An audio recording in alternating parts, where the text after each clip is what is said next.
Apa bisa kita perkirakan berapa jumlah kapal dan pesawat yang hilang di segitiga Bermuda?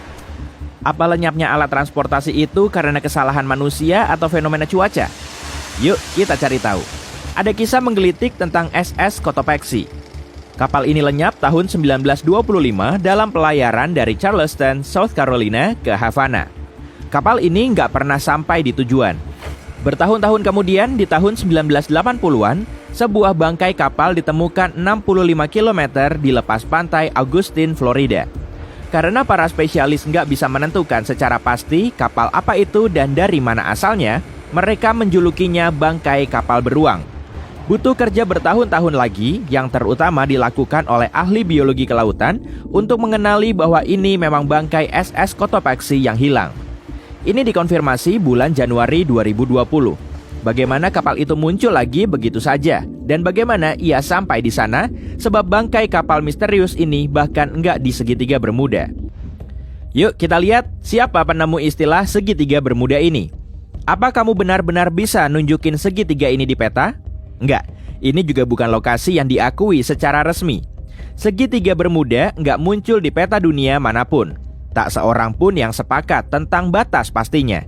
Yang ada cuma asumsi dengan perkiraan luas area seluruhnya antara 1.300.000 sampai 3.900.000 km persegi. Menurut semua perkiraan, area itu samar-samar membentuk segitiga. Di tahun 1964, seorang penulis Amerika bernama Vincent Hayes Geddes untuk pertama kali menemukan ide ini saat menulis artikel untuk majalah Argosy.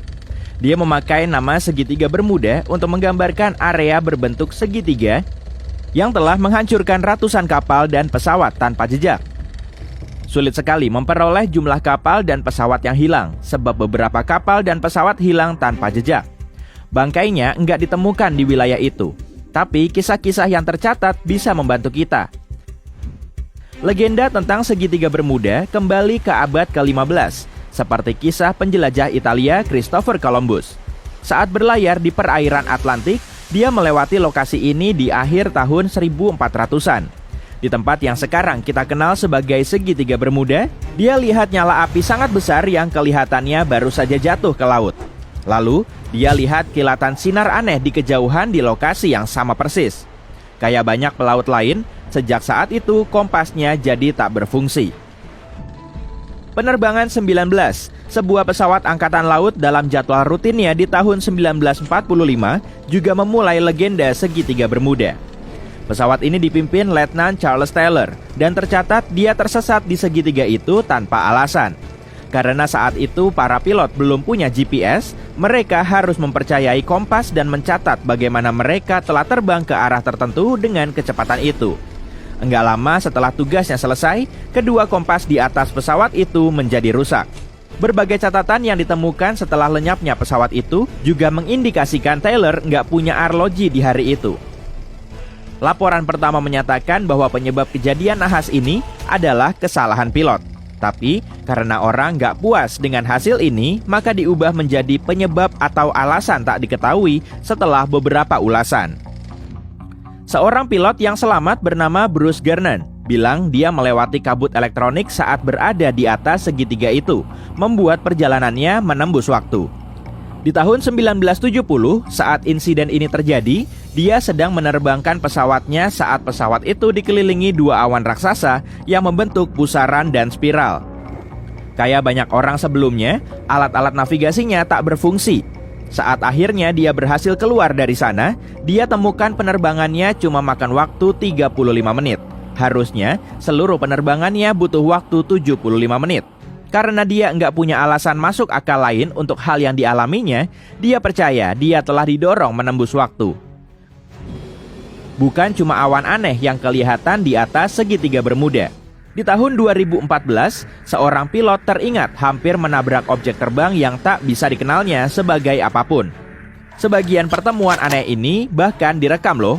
Inilah kasus penerbangan awal tahun 2015 yang penumpangnya melihat benda mencurigakan melayang di dekat laut. Para pilot nggak tahu apa yang sebenarnya mereka lihat di sana.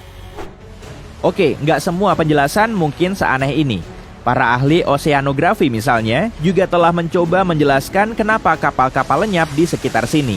Jadi, baru-baru ini mereka kembali ke salah satu teori lama mereka, gelombang Rogue. Ini adalah dinding air luar biasa yang tiba-tiba muncul begitu saja. Jika banyak gelombang semacam itu muncul bersamaan, gelombang-gelombang itu akan saling tumpang tindih kayak gelombang berlapis. Jika satu gelombang bisa setinggi dari 10 meter dan terjadi bersamaan, maka bisa terbentuk gelombang Rogue setinggi lebih dari 30 meter. Gelombang semacam ini bisa dengan cepat menaklukkan kapal terbesar sekalipun.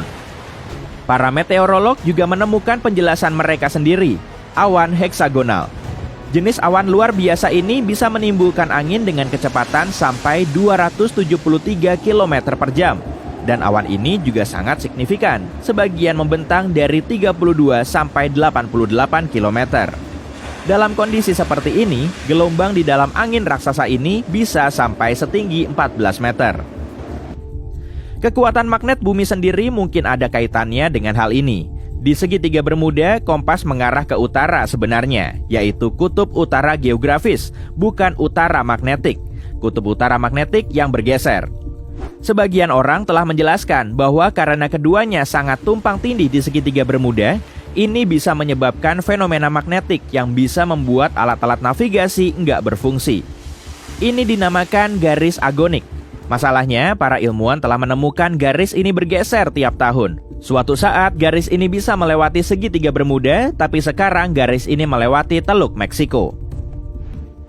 Fenomena alam aneh lain yang ditemukan di sepanjang pesisir Norwegia bisa membantu menjelaskan kenapa segitiga Bermuda telah menelan korban begitu banyak kapal.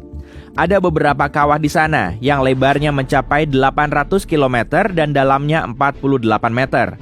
Ilmuwan percaya kawah-kawah ini terbentuk oleh gelembung-gelembung gas metana.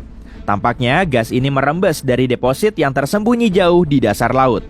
Begitu gas mencapai volume tertentu, akan meledak ke permukaan dan menyebabkan erupsi.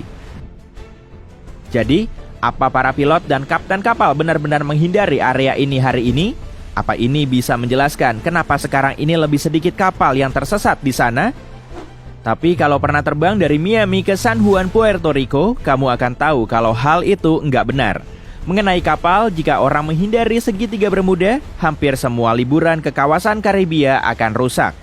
Sampai hari ini, masih banyak penerbangan yang melintas di atas segitiga Bermuda. Jadi jelas, tak seorang pun menghindarinya. Tempat ini adalah salah satu jalur pelayaran terpadat di dunia. Sekarang ini segitiga Bermuda dilalui lalu lintas harian yang padat, baik laut maupun udara.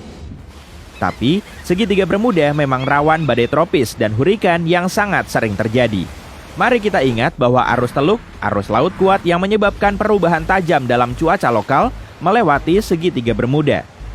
Di samping itu, titik terdalam di Samudra Atlantik, kedalaman Milwaukee, juga berlokasi di segitiga Bermuda. Palung Puerto Rico mencapai kedalaman hampir 8.380 meter di kedalaman Milwaukee. Jadi kalau dipikir-pikir, seluruh misteri itu adalah paduan sempurna dari kesalahan manusia, cuaca buruk dan padatnya lalu lintas kapal. Ini dikuatkan oleh data yang diberikan oleh penjaga pantai Amerika Serikat. Jika kamu lihat persentasenya, jumlah kapal dan pesawat yang hilang di segitiga Bermuda enggak beda dengan tempat lain dimanapun. Lenyapnya alat transportasi itu nggak lebih sering terjadi daripada di area sebanding di Samudra Atlantik.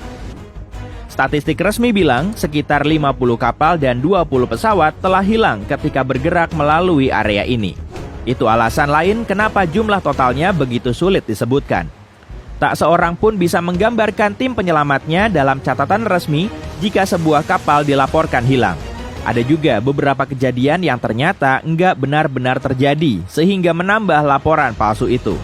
Seperti kejadian di tahun 1937 di lepas Daytona Beach, Florida, yang mengejutkan bahwa surat kabar setempat nggak pernah mengungkap apapun tentang itu.